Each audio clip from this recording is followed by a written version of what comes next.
شامل ہو جائیں، ان کو چاہیے کہ رات کے آخری پہر میں چند رکعت نفل اللہ کے حضور ضرور پڑھا کریں۔ اللہ تعالیٰ فرماتے ہیں والذین یبیتون لربہم سجدا وقیاما، حدیث پاک میں آتا ہے افضل الصلاۃ بعد المکتوبۃ قیام اللیل، کہ 5 فرض نمازوں کے بعد سب سے افضل نماز تہجد کی نماز ہے۔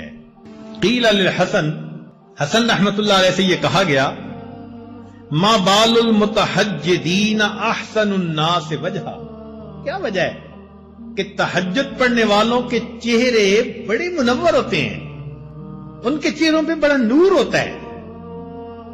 قال، انہوں نے جواب دیا لأنہم خلو بالرحمن فألبسہم نور من نورہ، اس لیے کہ وہ اللہ کے ساتھ تنہائی میں عبادت میں وقت گزارتے ہیں، اللہ اپنے نور کو ان کے چہروں پر پالش کر دیتے ہیں۔ ایک بزرگ فرمایا کرتے تھے کہ حضرت، ان کے پاس ایک بندہ آیا، اس نے کہا کہ حضرت مجھے رات تہجد کی توفیق نصیب نہیں ہوتی، کوئی عمل بتا دے۔ انہوں نے آسان سا جواب دے دیا، فرمانے لگے اے دوست، تو اپنے دن کے اعمال کو سنوار لے، اللہ تعالیٰ تجھے رات کے اعمال کی توفیق عطا فرما دے۔ ہم دن میں جو نافرمانیاں کرتے ہیں نا، ان کی وجہ سے رات کی عبادت سے محروم کر دیے جاتے ہیں۔ فقال لا تعصه بالنہار، تو دن میں اللہ کی نافرمانی نہ کر، وَهُوَ يُقِيمَكَ بَيْنَ يَدَيْهِ بِاللَّيْلِ، تو دن میں اس کی نافرمانی نہ کر، وہ تجھے رات میں قیام کی توفیق عطا فرما دے۔ یروی عن سفیان ثوری رحمۃ اللہ سے یہ بات منقول ہے، فرماتے تھے کہ حرمت قیام اللیل 5 اشہر بذنب اصبتہ، ایک مرتبہ ایک گناہ مجھ سے سرزد ہو گیا جس کی وجہ سے 5 مہینے تہجد کی نماز سے میں محروم ہو گیا۔ اور پتہ ہے وہ گناہ کون سا تھا؟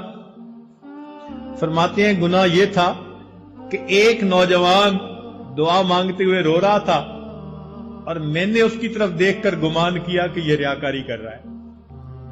میں نے اپنے دل میں اتنا سوچا ریاکاری کر رہا ہے۔ اس بدگمانی کے گناہ کی وجہ سے اللہ نے 5 مہینے تہجد سے مجھے محروم کر دیا۔ اور ہم کتنی بدگمانیاں کرتے ہیں لوگوں کے بارے میں بھائی، ہر کسی سے بدگمان الا ماشاء اللہ، پھر کہتے ہیں جی تہجد نہیں ملتی۔ اور پھر بعض دوست تو ایسے ہیں جو بڑے مطمئن ہوتے ہیں، اور جی ہم سارا دن مدرسے میں قرآن پڑھاتے ہیں، حدیث پڑھاتے ہیں، رات تہجد نہ پڑی تو کیا ہوا، ثواب تو مل ہی جاتا ہے۔ تو بھئی صحابہ کرام سارا دن سبزیاں بیچتے تھے جو وہ رات کو تہجد کا اتنا اہتمام کرتے تھے، وہ کیا کرتے تھے؟ وہ بھی تو سارا دن دین کے کام میں لگے رہتے تھے نا،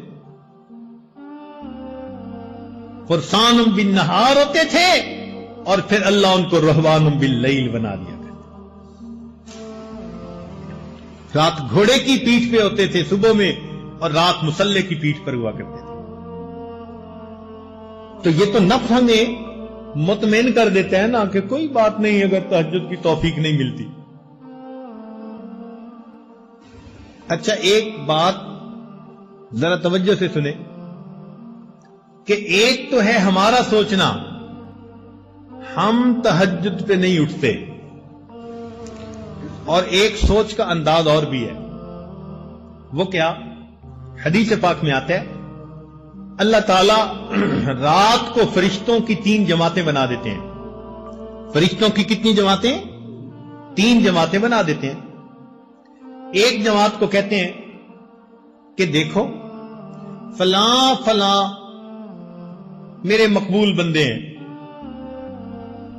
تم جاؤ اور ان کو پر مار کے جگا دو، یہ تہجد میں اٹھنے کا وقت ہے، یہ اٹھیں گے مجھ سے مانگیں گے، میں پروردگار ان کی جھولیوں کو بھر دوں گا۔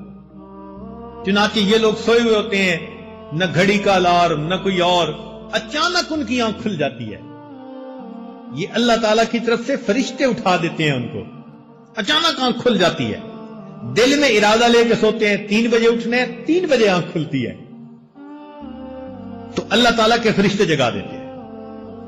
اور پھر دوسرے گروپ کو اللہ فرماتے ہیں کہ جاؤ فلاں فلاں فلاں میرے ناپسندیدہ بندے ہیں، میں انہیں پسند نہیں کرتا، تم جاؤ اور ان کو تھپکی دے کے سلا دو.